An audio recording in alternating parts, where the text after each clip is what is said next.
Assalamualaikum warahmatullahi wabarakatuh.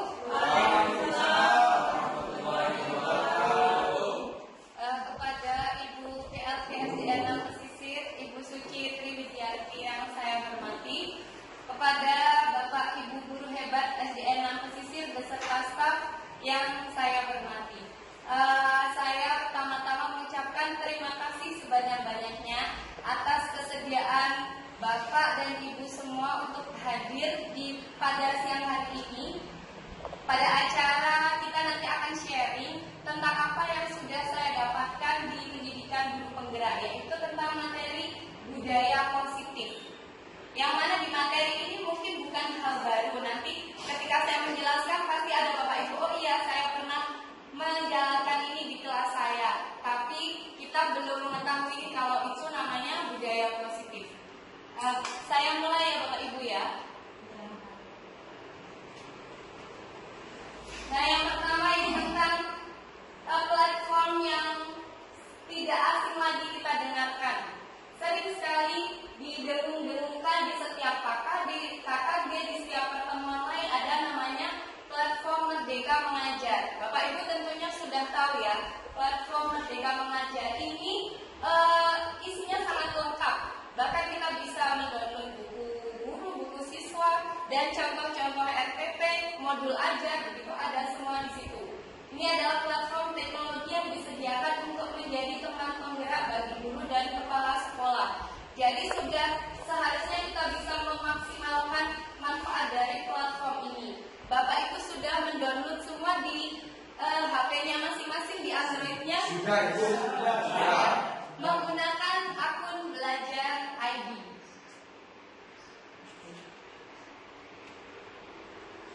Nah, kalau tadi adalah platform Merdeka Mengajar, kita ke visi pendidikan Indonesia. Visi pendidikan Indonesia bisa kita baca di sini, mewujudkan Indonesia maju yang berdaulat, mandiri, berkepribadian melalui terciptanya pelajar Pancasila. Kita juga sudah tidak asing bahwa profil pelajar Pancasila sering sekali kita dengarkan akhir-akhir ini. Profil pelajar Pancasila itu adalah perwujudan pelajar Indonesia sebagai pelajar sepanjang hayat yang memiliki kompetensi global dan berperilaku sesuai dengan nilai-nilai Pancasila. 6 ciri utama profil pelajar Pancasila. Yang pertama itu adalah beriman, bertakwa kepada Tuhan Yang Maha Esa dan berakhlak mulia. Yang kedua adalah berkebinekaan global. Ketiga, bergotong royong. Keempat, mandiri, bernalar kritis dan kreatif. Seperti ditunjukkan oleh gambarnya ini, ada simbol-simbolnya ya Bapak Ibu. Apakah terlihat sampai di belakang? Terlihat. Nah, profil pelajar Pancasila ini nantinya akan kita aplikasikan ke dalam pembelajaran kita sehingga menghasilkan pelajar-pelajar yang sesuai dengan visi pendidikan Indonesia. Selanjutnya bisa terlihat gambarnya, kira-kira itu siapa ya Bapak Ibu ya?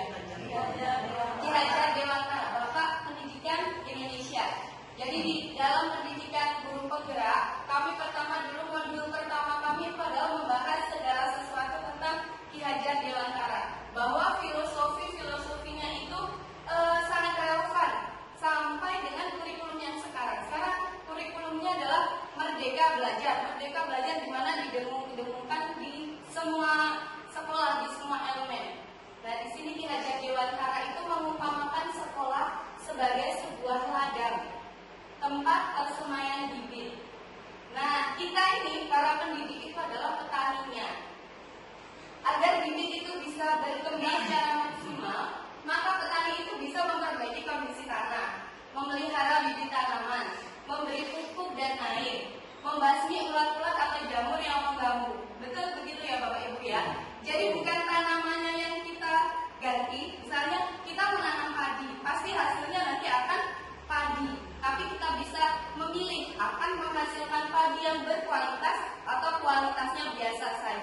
siswa kita.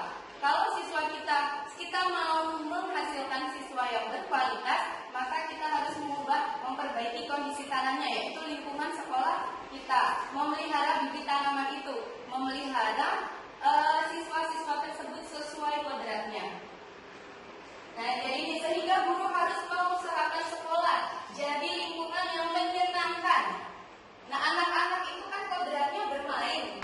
Jadi ketika mereka merasa senang, mereka merasa gembira, itu pasti pelajaran itu akan cepat masuk. Coba kita perhatikan ya Bapak Ibu, kalau kita menggunakan metode belajar bermain, itu anak-anak pasti senang dan materi itu cepat masuk. Betul begitu? Nah, ini juga ada melindungi murid dari hal-hal yang tidak baik. Di sini juga saya menemukan satu hal di filosofinya Ki Hajar Dewantara. Kalau menurut saya dulu, sebelum saya itu di sekolah pendidikan guru penggerak, menurut saya anak-anak itu adalah sebuah kertas kosong. Apakah Bapak Ibu juga merasakan? Menurut Bapak Ibu kertas kosong ya? Tapi ternyata tidak Bapak Ibu. Siswa itu kita ibaratkan kertas, itu sudah ada coretan-coretan. Dari mereka lahir itu sudah ada coretan-coretan. Tapi coretan-coretan itu belum tebal. Tugasnya kita sebagai pendidik adalah menebalkan coretan yang baik pada diri siswa, sehingga coretan yang tidak baik lama-lamaan akan memudar gitu. Jadi sudah ada kodrat alam namanya, mereka lahir dengan bibit potensi berbeda-beda. Jadi setiap anak pasti potensinya berbeda-beda. Nah, sekarang masuk ke materi yang tadi saya sebutkan di slide awal. Apakah itu disiplin budaya positif? Mari kita simak. Disiplin positif adalah sebuah praktek pendidikan yang dirasakan memberi efek positif bagi anak-anak. Jadi disiplin positif ini sebuah budaya di mana kita membiasakan anak-anak dengan hal-hal positif.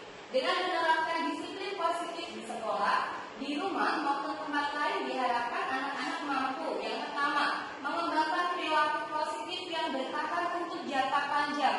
Tentunya ketika kita misalnya mengajarkan anak untuk membuang sampah sembarangan, membuang sampah di tempatnya, tidak sembarangan ya. Itu kita pengennya itu untuk jangka pendek, hanya mereka ketika di SD atau sampai mereka dewasa. Sampai dewasa ya. Itulah pentingnya nanti disiplin positif ini, mengembangkan perilaku positif untuk jangka panjang. Jadi ketika mereka dewasa, mereka kuat tetap ada sikap baik itu. Yang kedua, mengembangkan kemampuan untuk mengelola diri dan tahan terhadap godaan. Yang ketiga, mengembangkan motivasi internal dengan pembiasaan sejak dini. Motivasi internal itu menurut saya itu paling penting daripada motivasi eksternal. Jadi internal itu apa? Dari dalam diri kita. Kalau eksternal itu karena ada hadiah, karena ada hukuman. Jadi itu akan bertahan jangka pendek saja. Kalau motivasi internal sudah tumbuh di dalam hati siswa, itu perilaku positif itu akan bisa untuk jangka panjang. Nah, ketiga hal tersebut dapat dibentuk dengan membangun sebuah komunikasi. Di mana-mana itu yang penting adalah komunikasi. Antara siapa? Antara guru dan murid. Tentu saja ya, kita berkomunikasi dengan murid. Lalu orang tua dan anak, itulah pentingnya mengapa kita mungkin kedepannya kita harus menyelenggarakan sebuah pertemuan wali murid, mungkin agar orang tua dan guru itu sevisi. Jadi ketika kita mengajarkan apa ke anak-anak, nanti akan dilanjutkan oleh orang tua murid di rumah.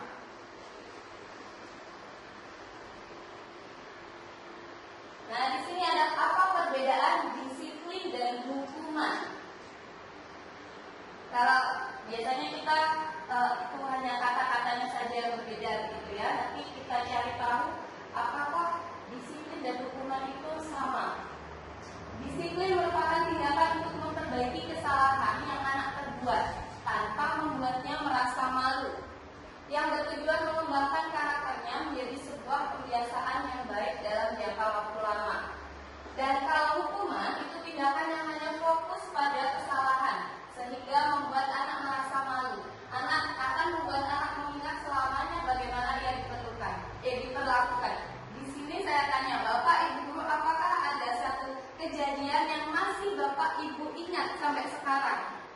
waktu sekolah SD, SMP, SMA, dihukum guru sampai itu tuh menjadi trauma tersendiri. Apakah ada? Ada. Ada ya Bapak Ibu ya? Ada, Bu. Ada, pasti ada. Saya sendiri pun ada satu pengalaman. Bahkan saya sekarang masih ingat nama gurunya, ingat wajah gurunya. Saya waktu itu tidak mengerjakan PR biologi di SMP, Pak Bu. Itu adalah pertama kalinya saya tidak mengerjakan PR karena benar-benar lupa. Nah, waktu itu saya disuruh untuk menuliskan PR itu sesuai dengan tanggal waktu itu. Saya ingat itu tanggal 27. Jadi saya harus menulis itu hampir satu buku karena satu PR itu berlembar-lembar. Jadi saya nulis itu 27 kali. Menurut Bapak Ibu itu disiplin atau hukuman? Hukuman. Itu saya masih ingat sampai sekarang. Tapi setelah itu saya lalu berjanji pada diri sendiri bahwa saya tidak akan mengulanginya lagi. Kemudian lanjut ke slide selanjutnya. Nah, ini Raja Dewantara juga menyampaikan bahwa di mana ada kemerdekaan, disitulah harus ada disiplin yang kuat. Berarti ini erat kaitannya dengan merdeka belajar. Merdeka menurut Ki Hajar adalah merdeka iku jarwanyo nora mulepasing pamrih ngeng uga kuat kuasa mandiri priyangga. Merdeka itu artinya tidak hanya terlepas dari perintah, tetapi juga cakap buat memerintah diri sendiri. Indonesia merdeka itu berarti lepas dari penjajah ya Bapak Ibu. Nah, setelah itu ternyata merdeka itu ketika kita bisa mengatur diri kita sendiri, itu juga baru disebut merdeka. Jadi tidak hanya sekedar lepas dari perintah orang lain, tapi kita harus bisa mengatur diri kita sendiri. Ini disiplin diri membuat seseorang menggali potensinya menuju kepada suatu tujuan, sesuatu yang dihargai dan bermakna. Lanjut ke tujuan dari disiplin positif. Tujuannya itu adalah menanamkan motivasi pada murid-murid kita untuk menjadi orang yang mereka inginkan dan menghargai diri sendiri dengan nilai-nilai yang mereka percaya. Jadi sudah saya sebutkan tadi, ketika murid-murid itu memiliki motivasi internal, pasti itu akan bertahan lama. Jadi tidak hanya karena iming-iming, oh ada hadiahnya, oh takut hukuman. Itu kalau motivasi internal sudah tumbuh, itu pasti akan bertahan lama.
Yang ketiga, semakin disalahkan dan dikritik membuat siswa menjadi tidak percaya diri dan berfokus pada kesalahan. Apakah Bapak Ibu merasakan ketika ada beberapa siswa yang agak perilakunya agak over, ketika kita marahin malah tambah berlebihan karena mereka sedang mencari perhatian kita. Kalau kita marahin tambah cari perhatian lagi, tambah over, tambah nakal. Selanjutnya, proses dari restitusi menguatkan setiap individu karena diri sendirilah yang menyelesaikan dan memperbaiki kesalahan. Jadi dalam segitiga restitusi itu kita sebagai pendidik itu hanya menggiring, memancing. Jadi hanya kita tanya kenapa kok tidak memakai sepatu, biar mereka yang sadar, oh iya ternyata saya salah gitu. Bukan kita yang mengingatkan. Selanjutnya, proses restitusi membuka banyak kesempatan bagi setiap murid untuk meraih sukses pertamanya dan merasa dihargai. Ini penting sekali ya Bapak Ibu ya. Terkadang anak-anak itu, kalau saya pernah baca sebuah istilah, ada istilah namanya hurt people. Jadinya orang yang tersakiti itu pasti akan menyakiti orang lain. Itu adalah bentuk pelampiasannya. Jadi ketika kita membuat anak nyaman, lalu dia bisa sadar dengan sendirinya, insya Allah nanti anak-anak itu juga perilakunya akan kembali lurus tanpa kita susah-susah untuk mengingatkannya lagi, karena itu motivasi internalnya yang sudah tumbuh. Yang terakhir itu, individu tumbuh dalam proses restitusi menjadi lebih mengerti bahwa kesalahan adalah hal yang biasa. Jadi setiap ada siswa yang melakukan pelanggaran, coba kita stabilkan identitasnya dengan mengatakan bahwa tidak apa-apa. Bu guru juga dulu pernah seperti itu, tapi bu guru begini. Kita jabarkan apa yang kita ingin dari mereka, berubah. Ini dia segitiga restitusi yang tadi saya jelaskan. Yang pertama itu adalah validasi tindakan yang salah, menstabilkan identitas, lalu menanyakan keyakinan.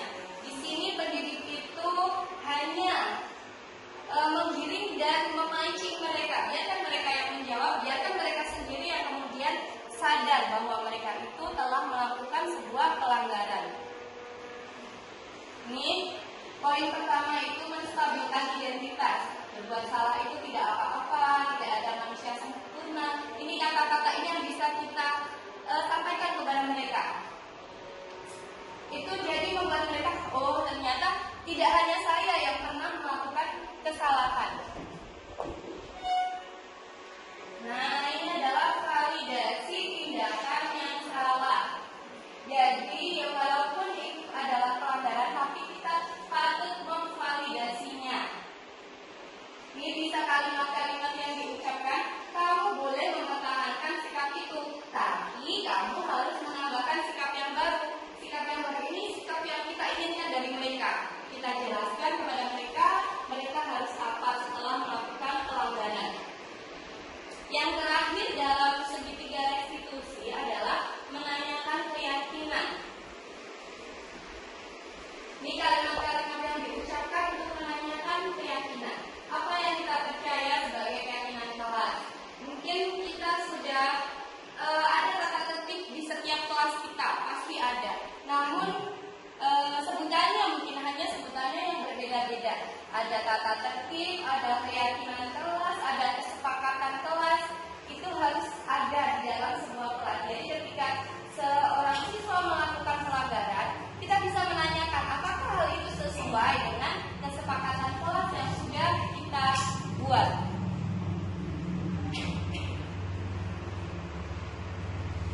Selanjutnya 4 ilusi kontrol guru.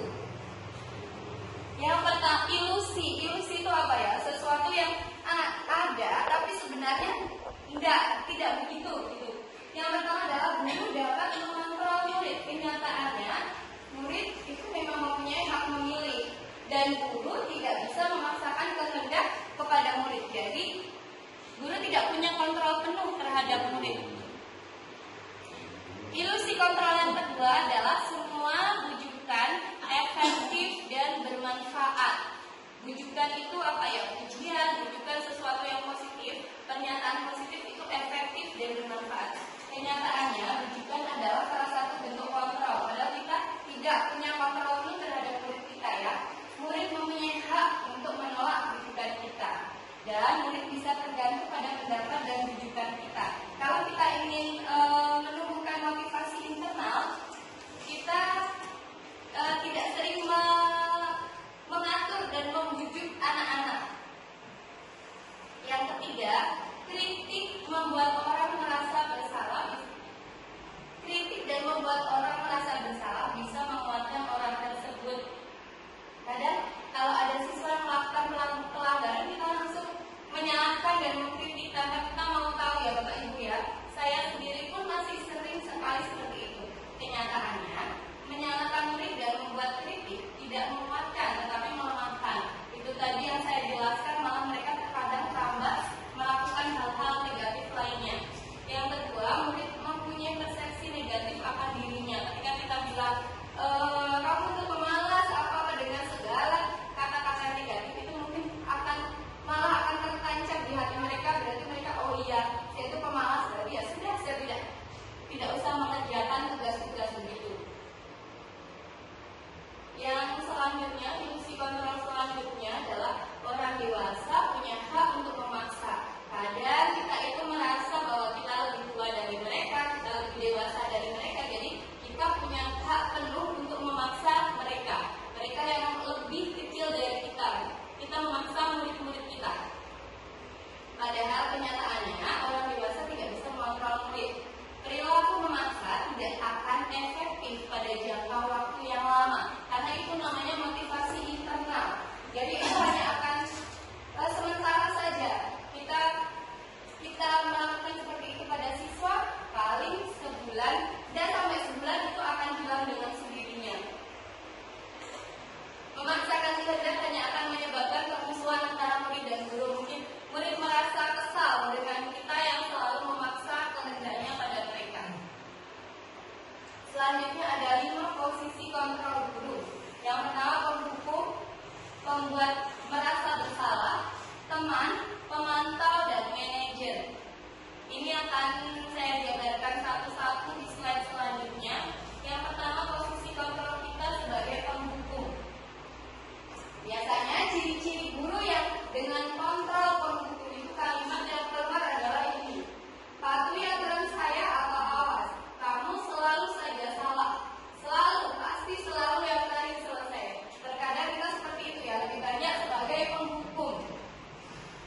Guru seperti ini senantiasa percaya hanya ada satu cara agar pembelajaran bisa berhasil, yaitu cara dia. Berarti itu merupakan guru yang egois ya. Mungkin saya sendiri sering masih melakukan seperti itu. Saya memposisikan posisi kontrol pada pembuku. Posisi selanjutnya adalah pembuat merasa bersalah. Pada posisi ini biasanya guru akan bersuara lebih lembut. Kalau tadi suaranya itu kencang, tegas, sambil marah-marah, kalau ini lebih lembut. Jadi seperti ini, ibu sangat kecewa sekali dengan kamu. Berapa kali bapak harus memberitahu kamu ya. Terkadang kalau anak-anak kita ajak ngomong dengan lembut, malah lebih didengarkan ya daripada kita marah-marah tidak jelas. Bagaimana coba kalau orang tua kamu tahu kamu berbuat begini? Dengan begitu dia merasa bersalah. Makanya judulnya adalah pembuat merasa bersalah. Jadi kita membuat siswa itu merasa bersalah, membuat mereka berpikir. Selanjutnya ada namanya posisi kontrol sebagai teman. Guru pada posisi ini tidak akan menyakiti murid, namun akan tetap berupaya mengontrol murid melalui persuasi. Posisi teman pada guru bisa negatif ataupun positif. Nah, positifnya itu hubungan baiknya pasti terjalin antara guru dan murid. Nah, biasanya guru di posisi ini tuh humoris. Mereka yang sering lucu pasti akan mudah berteman dengan para murid. Namun biasanya ada juga efek negatifnya ya. Misalnya anak-anak terus yang tidak menghormati begitu. Kalau terlalu dekat dengan gurunya, anak-anak itu tidak menghormati gurunya. Nah ini ayo bantulah dari Bapak ya. Ayo ingat tidak bantuan Bapak selama ini. Jadi memposisikan diri sebagai teman mereka. Selanjutnya menjadi seorang pemantau. Pemantau itu kan berarti mengawasi ya Bapak Ibu ya. Pada saat kita mengawasi, kita bertanggung jawab atas perilaku orang-orang yang kita awasi. Dengan menggunakan sanksi, kita dapat memisahkan hubungan pribadi kita dengan murid sebagai seseorang yang menjalankan posisi pemantau. Nah, biasanya pertanyaan yang diajukan, kalimat-kalimat yang diajukan oleh guru dalam posisinya adalah peraturannya apa? Apa yang telah kamu lakukan? Sanksi atau konsekuensinya apa? Jadi kita membuat mereka menjawab sendiri, berpikir sendiri apa yang sudah mereka lakukan. Nah, biasanya guru dengan posisi ini sangat mengandalkan catatan yang dapat digunakan sebagai bukti perilaku. Jadi terkadang mungkin kita hanya mengawasi, kita tidak terlihat langsung menegur, tapi kita mempunyai catatan pelanggaran-pelanggaran yang telah siswa lakukan. Posisi terakhir adalah manajer. Posisi di mana guru berbuat sesuatu bersama dengan murid, mempersilahkan murid mempertanggungjawabkan perilakunya, dan tentunya mendukung murid agar dapat menemukan solusi atas permasalahannya sendiri. Jadi guru dalam posisi ini biasanya kalimat-kalimatnya apa yang kita yakini. Jadi dia mereview lagi kesepakatan kelas. Apakah kamu meyakininya? Jika kamu meyakininya, apakah kamu bersedia memperbaikinya? Sepertinya dari semua posisi manajer ini adalah posisi yang paling ideal yang harus dimiliki oleh seorang guru. Tugas seorang manajer bukan mengatur, tapi membimbing murid untuk dapat mengatur dirinya. Jadi yang mengatur mereka, siswa itu sendiri. Kita hanya sekedar membimbing.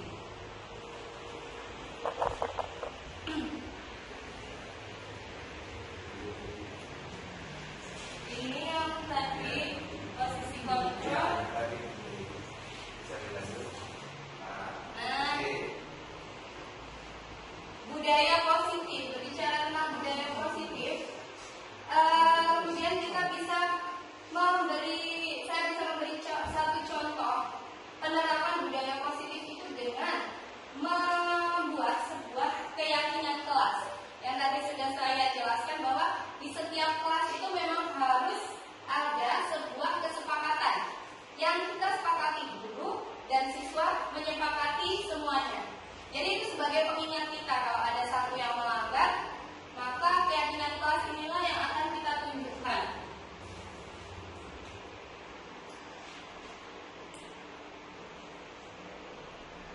Karena keyakinan kelas ini akan lebih memotivasi seseorang dari dalam. Itulah pentingnya motivasi dari dalam itu adalah seseorang akan bertahan jangka panjang sampai mereka dewasa pun akan mempertahankan sikap baiknya. Selanjutnya, bagaimana budaya positif di sekolah dapat tercapai dengan menerapkan pendidikan karakter, melakukan kesepakatan kelas. Jadi hanya kata-katanya saja mungkin yang berbeda-beda ya, kesepakatan kelas, keyakinan kelas, memahami posisi kontrol guru sebagai manajer. Karena tadi yang paling ideal sepertinya dari 5 posisi kontrol guru adalah manajer. Betul sekali. Mungkin paling ideal, namun juga paling susah mungkin untuk diterapkan. Jadi kita perlu berlatih serta memahami disiplin positif yang diperlukan untuk membentuk karakter dan suasana belajar yang lebih positif bagi guru dan murid. Apa saja yang bisa kita lakukan di sekolah?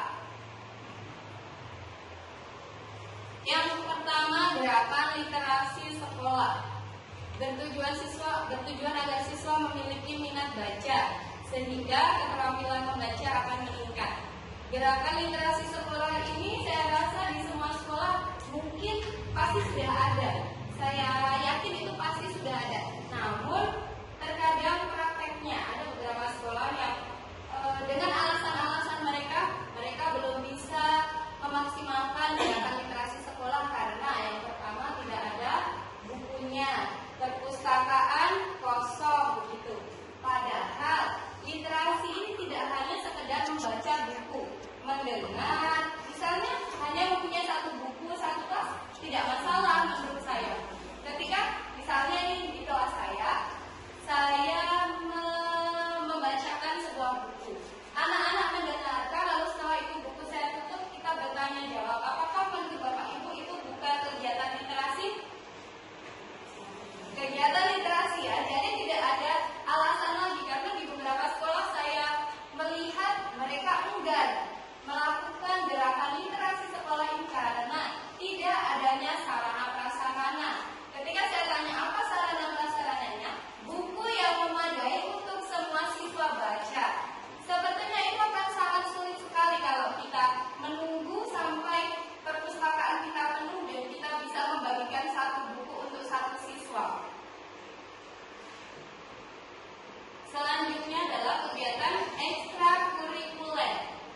tidak terpaksa ketika kita suruh mengikuti kegiatan ekstrakurikuler. Seperti saya dulu waktu SMP, SMA, mungkin ada juga ya yang merasa seperti saya ketika ekskul diwajibkan. Itu kita dengan setengah hati datangnya, karena itu bukan minat kita. Yang ada hanya PMR, pramuka, tari, menyanyi, itu saja. Padahal tari, menyanyi itu kan butuh bakat khusus. Kalau seperti saya, itu saya tidak bisa melakukan itu karena saya kurang berbakat dalam hal itu. Maka dulu itu saya memilih PMR karena menurut saya itu tidak membutuhkan keahlian khusus kalau PMR ya, hanya menulis tentang obat-obat begitu. Jadi saya berharap nantinya sekolah-sekolah negeri juga akan memvariasi kegiatan ekstrakurikuler mereka. Jadinya siswa itu akan senang ketika melakukan kegiatan tersebut.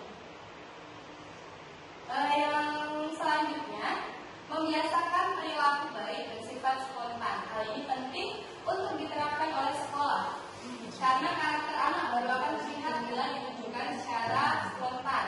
Karakter dinilai belum terbentuk dalam diri seseorang jika belum bersifat spontan. Dengan kata lain, spontanitas akan menjadi ukuran bahwa seseorang itu telah memiliki karakter yang baik atau belum. Perilaku ini mencakup perkataan maupun perbuatan. Perilaku baik mungkin ketika kita lakukan sekali, dua kali itu belum tertanam ya Bapak Ibu. Makanya ada namanya pembiasaan baik. Mungkin di sekolah kita membiasakan 5M, senyum, salam, sapa, santun begitu. Nah itu tidak akan terlihat ketika kita melakukan hanya sebulan, 2 bulan. Itu harus continue, harus lama-lama. Maka mereka akan dengan sadar diri melakukan itu. Kalau sekali, 2 kali, mungkin mereka masih merasa terpaksa ya Bapak Ibu ya. Nah ini contoh disiplin budaya positif yang sudah ada di sekolah kita. Sebenarnya sudah ada, namun kita mungkin belum menyebutnya sebagai budaya positif. Ini ada Jumat mengaji, kita setiap Jumat pasti selalu mengaji Yasin, dipimpin oleh Bapak Ali. Yang kedua upacara bendera, itu juga salah satu pembiasaan baik setiap hari Senin. Mencintai kebersihan dan lingkungan itu dengan kita mengadakan piket ataupun kerja bakti secara insidental. Misalnya memperingati hari apa kita bersih-bersih, memperingati hari pramuka, maka anak-anak mengenakan pramuka lalu melakukan kerja bakti di sekitar sekolah. Yang selanjutnya adalah memperingati hari-hari besar Islam, kita juga sudah melakukannya.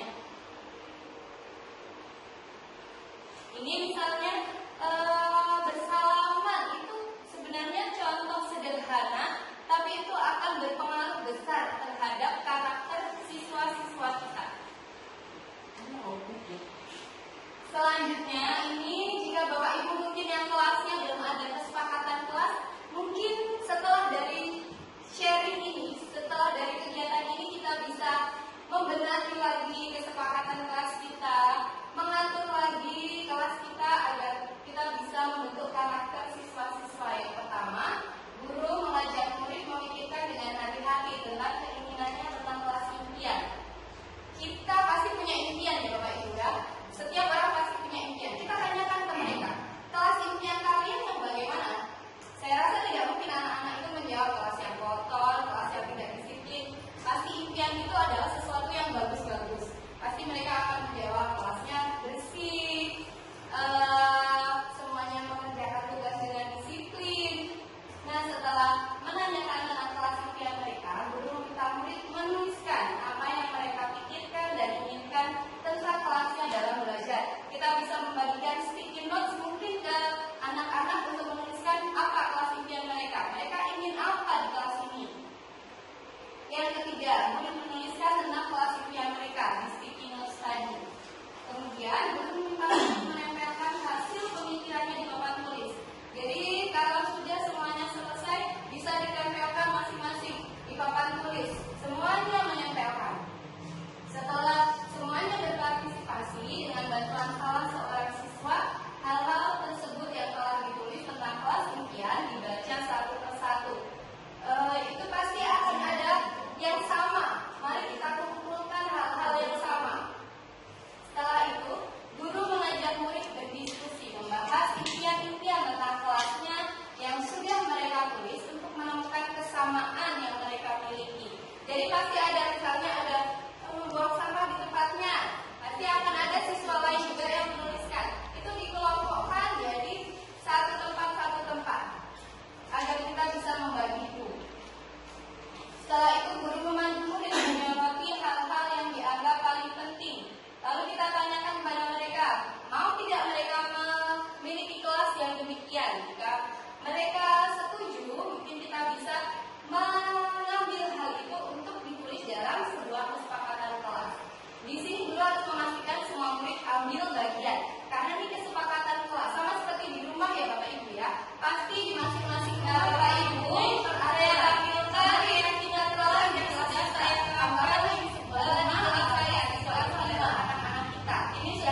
Setelah itu, setelah semuanya sudah kami sepakati, kami setujui oleh saya dan juga mereka semua siswa, maka saya tuliskan dalam sebuah kertas. Saya membuatkan mereka sebuah form kesepakatan kelas yang saya tuliskan dengan pernyataan-pernyataan yang sudah kami setujui bersama. Lalu pernyataan kelas ini, keyakinan kelas ini akan kami tempel di kelas kami, sehingga itu bisa menjadi pengingat. Ketika ada satu yang melanggar, maka yang lain bisa mengingatkan. Nah, ini merupakan, ini proses tanda tangannya sebagai bentuk persetujuan. Jadi setelah saya membuat kesepakatan kelas, maka semua siswa dan juga saya sendiri melakukan tanda tangan sebagai bentuk persetujuan. Jadi nantinya kalau ada yang melanggar akan kita ingatkan, sudah ada tanda tangannya di sini, berarti sudah setuju. Maka siswa akan saling mengingatkan mereka. Nah, ini tadi adalah proses keyakinan kelas yang sudah saya lakukan sebagai satu bentuk implementasi saya terhadap melakukan budaya positif seperti yang sudah saya jelaskan. Mungkin di sini apakah ada pertanyaan dari Bapak Ibu? Mungkin yang kurang jelas dengan penjelasan saya mungkin, ataukah dari Bapak Ibu di sini ada yang berminat untuk selanjutnya bisa membuat kesepakatan kelas seperti kelas kami? Mungkin ada dari Bapak Ibu yang ingin membuat kesepakatan kelas seperti ini? Tanya juga. Oh iya, Pak Ali, monggo. Kalau dari guru kelas tidak ada, mungkin misalnya saya kan guru mata pelajaran. Iya. Apa mungkin bisa melakukan kesepakatan seperti itu? Mungkin bentuknya seperti apa? Ya, baik, terima kasih pertanyaannya dari Bapak Rasa Ali ya. Akan saya coba jawab ya Bapak ya. Kebetulan Bapak Ali ini adalah guru agama. Kesepakatan kelas ini bisa saja dilakukan oleh Pak Ali. Misalnya Pak Ali melakukan kesepakatan kelas di awal pembelajaran Pak Ali, bahwa dalam pelajaran agama, di pelajaran saya anak-anak harus bagaimana itu boleh ditulis dalam sebuah kertas, itu ditempel saat pelajaran Pak Ali saja boleh. Jadi itu hanya berlaku saat pelajarannya Pak Ali. Jadi ketika Pak Ali mengajar waktu itu adalah kelas Pak Ali, siswa-siswa itu adalah anak Pak Ali, maka Pak Ali harus juga mendidik mereka kepada karakter yang baik. Boleh saja menurut saya. Apakah selama ini ada kesulitan Pak Ali untuk membuat kesepakatan bersama anak-anak? Bukan kesulitan, tapi belum terpikirkan di situ. Oh, belum terpikirkan. Iya, mungkin dengan setelah pertemuan ini mungkin ada pencerahan untuk Pak Ali, mungkin besok bisa diimplementasikan